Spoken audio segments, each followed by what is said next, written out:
Be ye not conformed to this world, but be ye transformed by the renewing of your mind. What does that have to do with the Mount of Transfiguration? What does it have to do with the pillars of our society and the much needed makeover? What people don't have in mind is, and what people have to remember is Paul has something very deep in mind in Romans chapter 12, because he uses a rare Greek word. He says, be ye not conformed, be ye not conformed to this world, but be ye transformed. All in the imperatives. And the word transform there is a word, a Greek word, only used 3 times, I believe, in the New Testament, and is metamorphosis or metamorphosai, a Greek word. Be ye not conformed to this world, but be ye metamorphosai by the renewing of your mind. A metamorphosis. Well, where else is that word used? The other place is the Mount of Transfiguration, which you should really say the Mount of Metamorphosis, the Mount of Metamorphosi. That what Peter, James, and John, the 3 disciples that Jesus chosen to take to the Mount of Transfiguration, the religious experience, was so deep, hearing the voice of God and seeing the presence of Elijah and Moses, and seeing Christ in a unique form, Mount of Metamorphosis.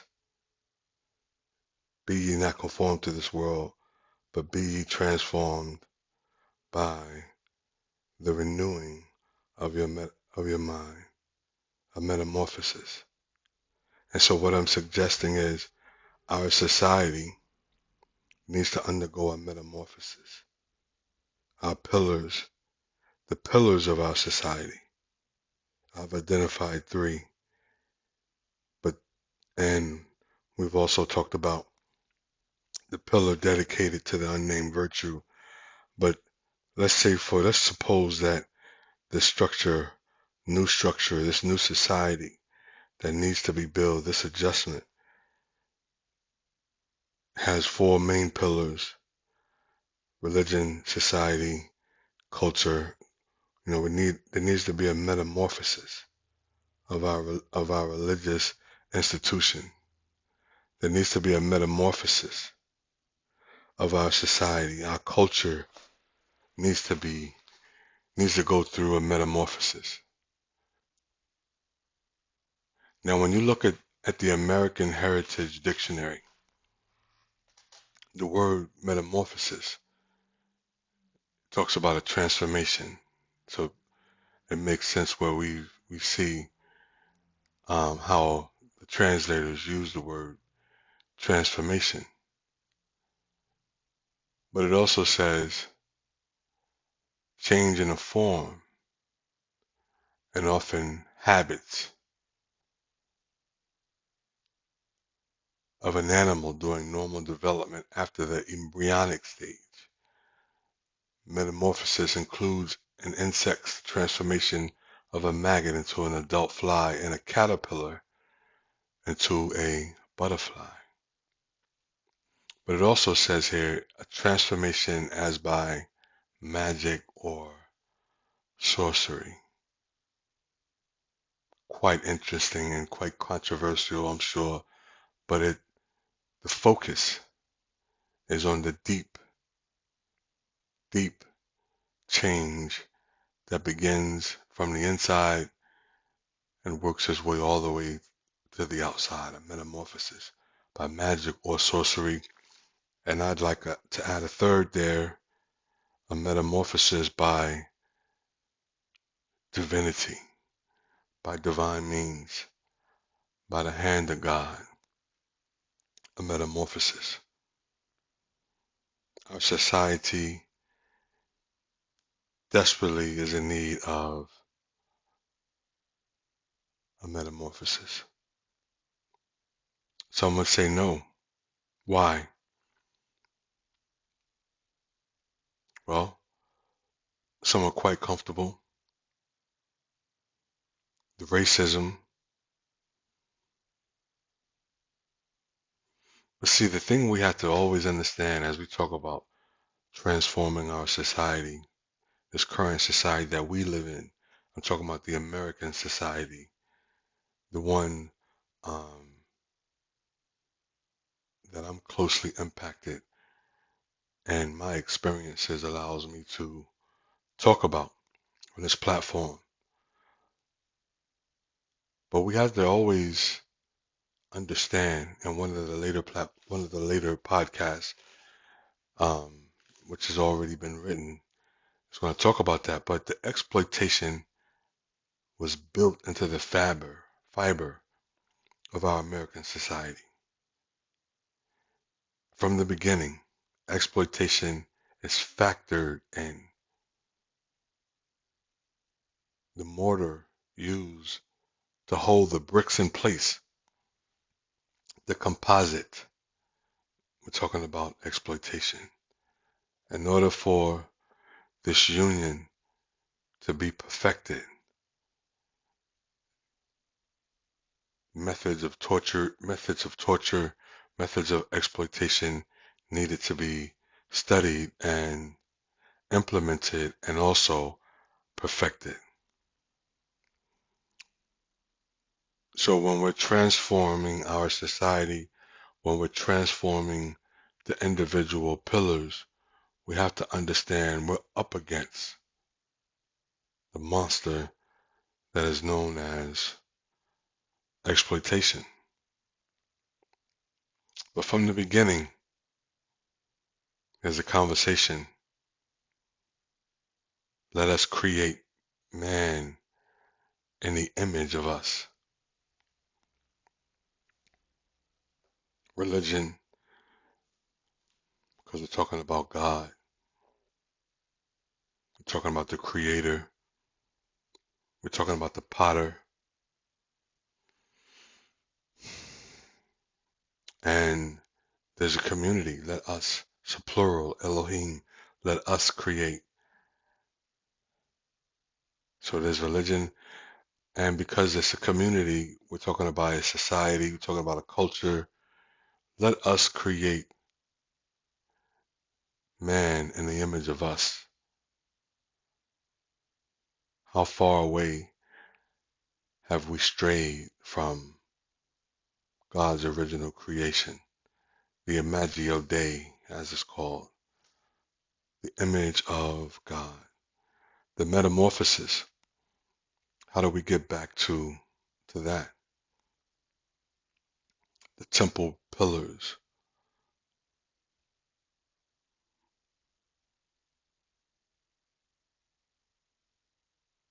Who will go for us? Being as though there may be some restrictions, who will go for us and carry our message?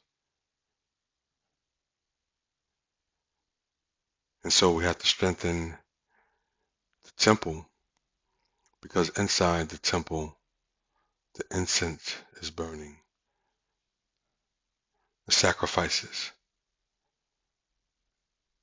the whole sacrificial system is predicated on the temple. Once you tear down the temple, and so Nehemiah says, how are the people doing? And once he understands that the people are living in shame and understands that a transformation, a metamorphosis has to take place, what does he start? He starts with building the walls of the temple, because once you build the walls of the city, then within the city you can build the temple. And that's where Ezra comes in and there's a revival, a metamorphosis. And so this podcast, this first episode, is to kind of stir our imagination on if we were to have a serious conversation on what it means to transform our society. How would we go about that? Because there's so many conversations that are going on in the digital landscape, in the cyber world. And so now the fight for knowledge has been taken to the digital waves. It's been taken into the cyber world. And so because our culture is infested with so many ideas and so many thoughts, that periodically we have to venture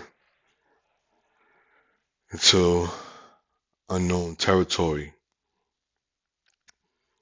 like a knight from the round table.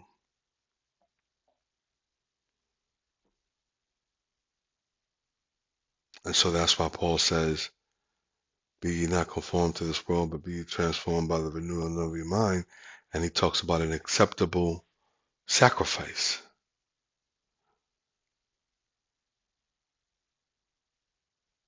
Our service. But it's becoming harder and harder to provide the service that makes us faithful in the eyes of God, because the center has been lost. And so I'm suggesting we find the center by having a conversation about what are the pillars of our society. And I don't know how you have a conversation about the pillars of society without including religion. And so religion is a springboard that allows us to talk about it all. Religious themes, anthropology, archaeology, philosophy, what's going on locally in the black church, what's going on in some of the other denominations. And so we begin to have a historical context about the development of ideas and the idea of God, and re-examining some of our presuppositions about the text and about what is the text and what is the canon. How did the canon come together? You know, that's all religious. And then society. Society is what we see when we look out the window and you're a part of it, you know, and it's becoming more and more tempting to withdraw from society altogether. And that's been the exodus. A lot of people are uh, jumping this slave ship that a lot of us feel like we're still on, and going back to places like Ghana and different places like that, and living in the Philippines and different things like that. So I come to baptize you with fire, knowledge of God, knowledge of self. We think about society, we think about Jesus' famous words, give unto Caesar what belongs to Caesar, give to God what belongs to God. That's how we begin to talk about a better society. Give to Caesar what belongs to Caesar, give to God what belongs to God. And someone say, it all belongs to God. And how can you argue with that? But the reality is that Paul does make the argument that governments have been put in place to provide some type of structure. However, the caveat is the law of God reigns supreme. But getting to the essence of the law of God and the difficulties that have been